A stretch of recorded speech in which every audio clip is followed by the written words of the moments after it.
আজকে আমাদের 18 নম্বর কোর্টে মাননীয় বিশ্বজিৎ বসু এজলাসে শুনানি এইমাত্র শেষ হলো।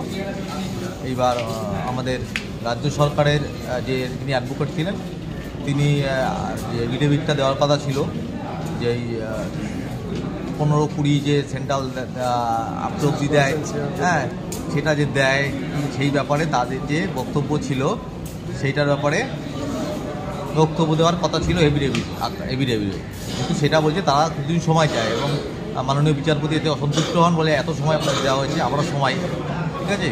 এবং উনি অনেক করে রিকোয়েস্ট করতে শুরু করে এবং আমাদের উকিল বলেন যে সামান্য গ্রুপ সিটে বেশি দেওয়া বিষয়, এটা তো 60% সেন্ট্রাল দেবে, রাজ্য 40% দিতে এত ঢিলেমি কেন হচ্ছে, এত সময় কেন লাগছে, অনেক তো সময় চলে যাচ্ছে।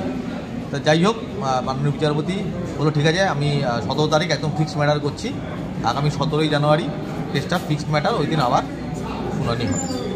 আর সবার কাছে অনুরোধ, টাকা পয়সা কেউ একদমই পাঠাচ্ছেন না গত মাস দুয়েক ধরে, হ্যাঁ টাকা পয়সা পাঠালে ভালো হয়, কারণ ধরুন আজকেই ধরুন টাকা গেল, আবার 17 তারিখটা লাগবে, সুতরাং সেটাও একটু দেখবেন, কারণ লড়াইটা করতে গেলে শুধু আমরা শ্রম দেবো কিন্তু তার সঙ্গে তো অর্থটাও লাগবে, অর্থ এবং শ্রম দুটোই লাগবে।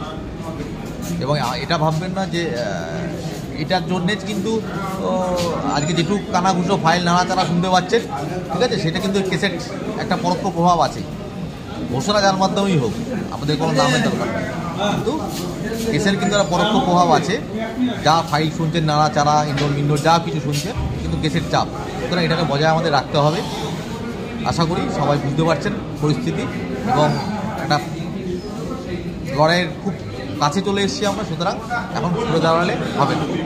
সবাইকে অসংখ্য ধন্যবাদ।